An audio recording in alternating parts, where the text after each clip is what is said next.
अमित लखानी है, मैं प्रेसिडेंट हूँ सेफ मेन वेलफेयर ट्रस्ट का। अमित जी, सत्याग्रह रखा गया है, वजह क्या है इसकी? देखिए, हम लोगों की जो संस्था है सेव इंडियन फैमिली मूवमेंट, ये 40 गैर सरकारी संगठनों का एक समूह है। 40+ NGOs हैं पूरे देश में हमारी।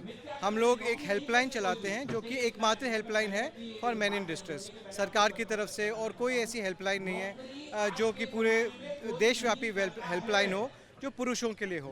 अब इस हेल्पलाइन पे हमारे को हर महीने 3 से 4 हज़ार कॉल्स आते हैं। 2005 से हम लोग कार्यरत हैं। जो भी पुरुष और उनके परिवार कानून के दुरुपयोग से पीड़ित हैं, हम उनको मुफ्त सेल्फलेस मदद करते हैं, हेल्प करते हैं, सपोर्ट करते हैं। कई सालों से हम देख रहे हैं, कई दशकों से हम देख रहे हैं कि हमारे देश में जब भी सशक्तिकरण की बात होती है, महिला सशक्तिकरण की बात होती है, तो बहुत बातें होती हैं और बहुत से कानून भी बनाए गए हैं। अब ये जो कानून है, इनका आज की डेट में ब्लेटेंट मिसयूज़ हो रहा है। चाहे वो 498A IPC का कानून हो, रेप लॉस के कानून हो, सेक्सुअल हरासमेंट के कानून हो, एक कंप्लेंट टेस्टिमनी के बिना पर बिना तफ्तीश किए आदमियों को, इनोसेंट आदमियों को जेलों में डाल दिया जाता है।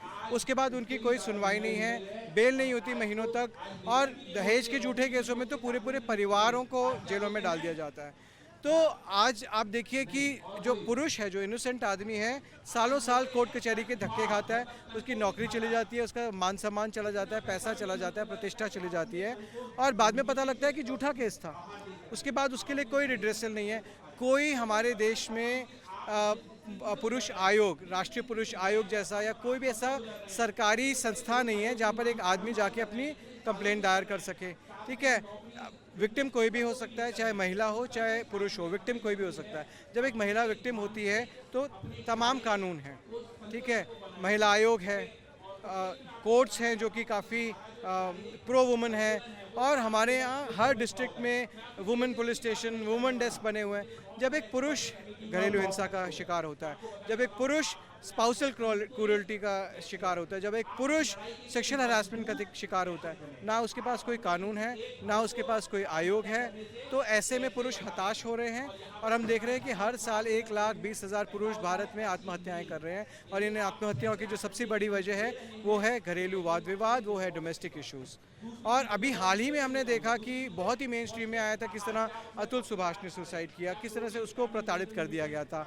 उसके बाद पुनीत खुराना का केस देखा, उसके बाद मानव शर्मा का केस देखा। अब ये सारे केसेस मेन स्ट्रीम में आए, अदरवाइज हम तो बहुत सालों से देख रहे हैं इस तरह के केसेस। हमारे पास पीड़ित परिवार आते हैं जिनकी हम मदद करते हैं, और अब ये परिवार सारे इकट्ठा होना चाह रहे थे, उनको एक आवाज़ की ज़रूरत थी। हम लोगों ने ये सत्याग्रह इसीलिए उन्हीं की आवाज़ बन के आज शुरू किया है, और यहाँ पे पूरे देश से, देश के कोने कोने से यहाँ पर लोग आ रखे हैं, चाहे वो मध्य प्रदेश में बैतूल और भोपाल हो, चाहे वो नागपुर हो, चाहे यहाँ पे चंडीगढ़ से लोग आ रखे हैं, बेंगलोर से लोग आ रखे हैं, बिहार से लोग आ रखे हैं। बिहार से एक व्यक्ति साइकिल पे सवार होके अवेयरनेस करके आ रहा है, वाइजैक से एक व्यक्ति बाइक करके, तो दूर दूर से लोग आ रहे हैं।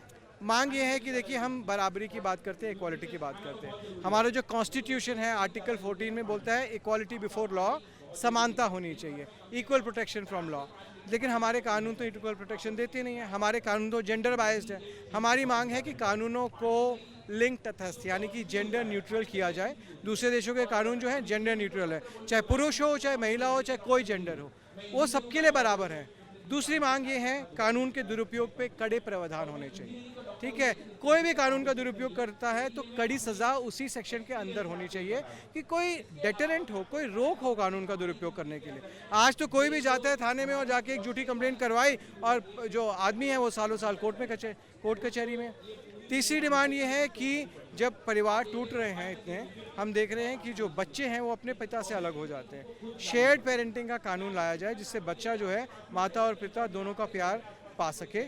और जेंडर न्यूट्रलिटी की बात हम लोग करते हैं। और सबसे बड़ी मांग ये है कि राष्ट्रीय पुरुष आयोग एक ऐसी सरकारी शुरुआत हो जहाँ पर, जिसका गठन हो, जहाँ पर एक पुरुष जाए और अपनी रिड्रेसल हो उसका, वो पुरुषों के मुद्दों पे काम करे, शेल्टर होम्स पे काम करे, हेल्पलाइन चलाए, और बहुत सी चीज़ें हैं। मेंटल हेल्थ की प्रॉब्लम है, प्रोस्टेट कैंसर अवेयरनेस की प्रॉब्लम है, इतने सारे अबैंडन आदमी हैं सड़कों पे, उनको कोई पूछने वाला नहीं है। तो पुरुष आयोग बहुत ही चीज़ें हैं जो पुरुष आयोग के अंडर आएंगी। हम चाहते हैं कि राष्ट्रीय पुरुष आयोग का गठन करें। हमारे पास एक बहुत स्ट्रॉन्ग सरकार है, अगर उनकी विल हो तो वो चाहें तो कानूनों में बदलाव और पुरुष आयोग जो है हम मांग रहे हैं राष्ट्रीय पुरुष आयोग, उसका गठन कर सकते हैं, कोई बड़ी बात नहीं। Thank you.